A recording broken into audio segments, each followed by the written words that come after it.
ọdọ̀ ẹni kọ̀kan kápáyọ Ọlọ́run ká máa gbogbo ọyá ẹjọ́ kan bọ̀ tán lọ bá Ọlọ́run ilé ayé tá wàyá kó mẹ́ àwọn kan àjọ kíjímà jẹjọ wọn sí láyé má lè ní ìjọ kan náà ń bọ̀ tí wọ́n kíjímà lẹ́yìn àwa náà wọ́n náà Ṣàfí ti lọ ó ti parí iṣẹ́ rẹ̀ ọjọ́ kan ni bẹ́ẹ̀ ni wọ́n náà tàlábẹ́ fi jọ Núhùdà tàà sọ̀rọ̀ ẹ̀rì Ayúbùdà Sakariyada Yúnúsùdà aina Muhammadu aina Musa aina Isa mbò ní àwọn ti lọ Ànábì Isa nìkan ní Islam sọ fún Ànábì sọ wá pé àkwánì náà sọ wá pé Ọlọ́run gbégun sánmà lọ yóò sì padà wá nígbẹ̀yìn ayé gbogbo yòókù ti kú ó fi ẹsẹ̀ mọ́ Ọlọ́run fi ẹsẹ̀ mọ́ ó fi dára ẹ̀rì rọ́fà Ìsá ila sama gbígbé Ànábì sálọ sámà wọ̀rùjú àti kípadà wá rẹ̀ Ọlọ́run fi ṣe kàyéfì ni àyà min ayatillah mu'jiza min mu'jizatillah ẹ̀rì ṣùgbọ́n yòókù ti kú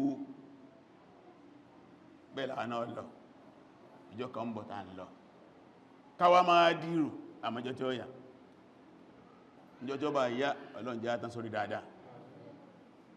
gbólóhùn la ilaha illallah ni ó jẹ́ kó jẹ́ òpin ọ̀rọ̀ tàà sọ gbẹ̀yìn anúbìlẹ̀ ń bá sí pé òpin ọ̀rọ̀ rẹ̀ ni yóò wà lè jẹ́nà kọlọ́n sí alọ́mà lè jẹ́nà kọmọ́ sí alọ́mà náà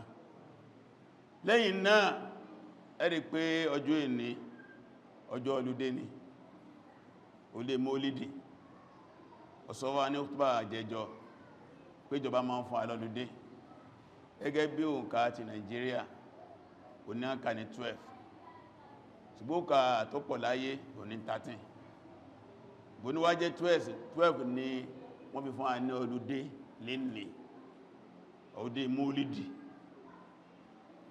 ẹ̀rẹ̀ ọjọ́ tí a bí Ànábì àsí orí àwọn mùsùlùmí ṣáájú nílùú wa ní o lọ́lúdé àwọn Tàfàbà lẹ́wà ń kó Ahmadu Bello àwọn náà jàjà gbára fún ìjọ náà lọ pé ọjọ́ bí Ànábì ọdún náà ní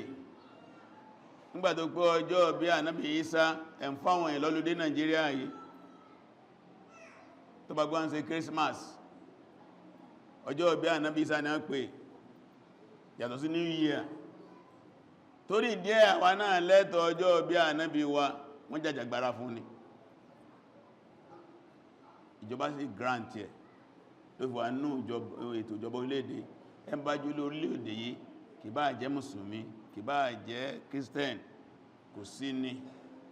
yóò fà lọ́dẹ mólídì ó ti wà ní òfin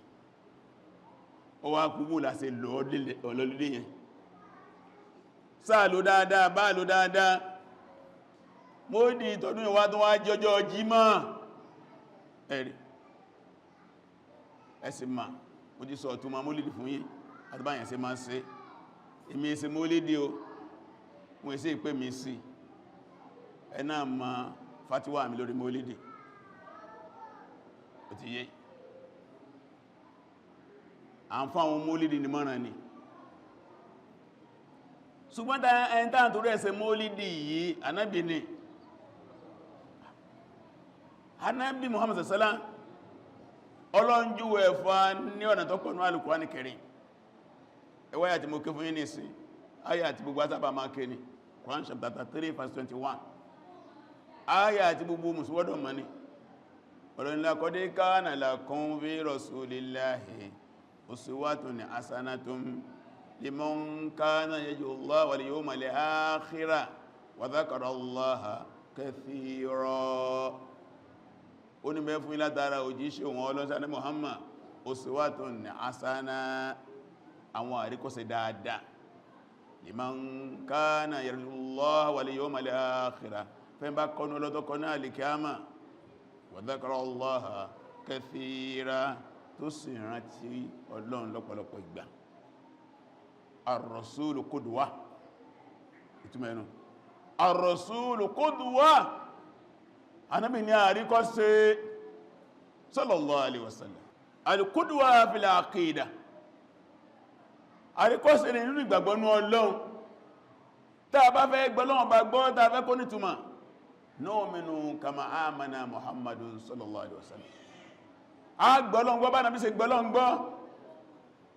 aqidatu wa aqidatuna ìgbàgbọ́ Ànábì náà ni ìgbàgbọ́ wa bó lè ṣe gbọ́ Ọlọ́run gbọ́ kí ló ń bolo gbé ìgbàlọ́wọ́ bá gbọ́ sí ìgbà màlẹ́kà gbọ́ ọ̀rọ̀ àwọn ànábì Ọlọ́run tẹ́ síwájú ẹ̀ ọ̀rọ̀ òwe àwọn òwe Ọlọ́run tẹ́ lórí Al-Kùránì ọ̀rọ̀ kádàrá ọ̀rọ̀ alìkíámà ọ̀rọ̀ ikú ọ̀rọ̀ sàárè ìbí ànábì bá gbé sí lágbọ́dọ̀ gbé sí láì fi kún láì dínkù kó díwà kanú kí ló pa àwọn sàábé rẹ̀ fún wa kó díwà nínú àkídà irú èèyàn ló pa àwọn sàábé ṣé jàǹdùkú ló pè wọ́n ní àbádà lóró àbẹ́ni ire ẹni tó kọ́ lára tó pé la tasubbu ashabi ẹ má bú àwọn sàábé mi ta ni yín a ní gbogbo yín bá ní gbogbo tí ń bẹ ní góòlù tó ní òkè húdù kò tó ẹ̀kúnwọ́ kan inú dáadáa wọn sàábé òun kódà kò tó lájẹ̀ ẹ̀kúnwọ́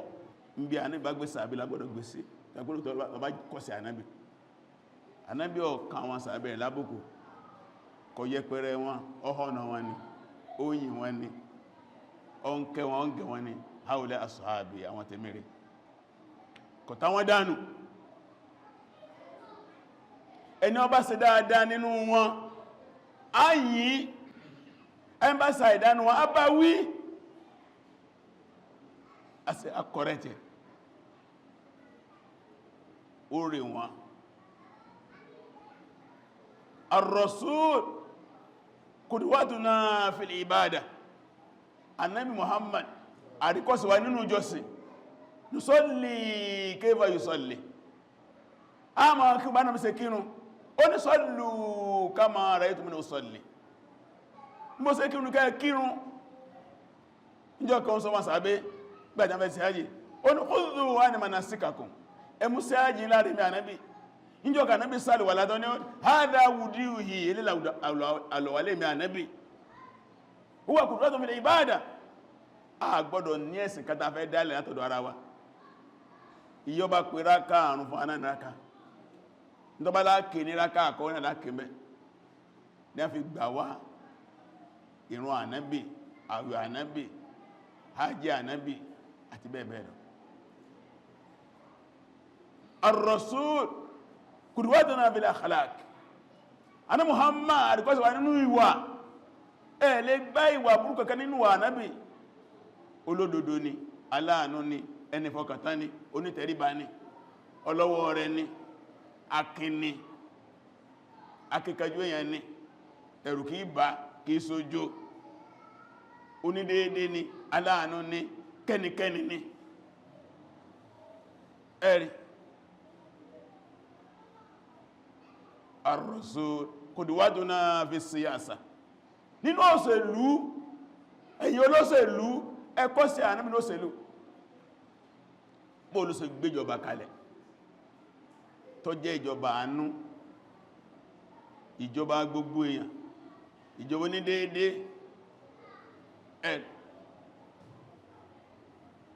kò sí nǹkankan téèyàn ṣe lórí láyé tẹ́ni bá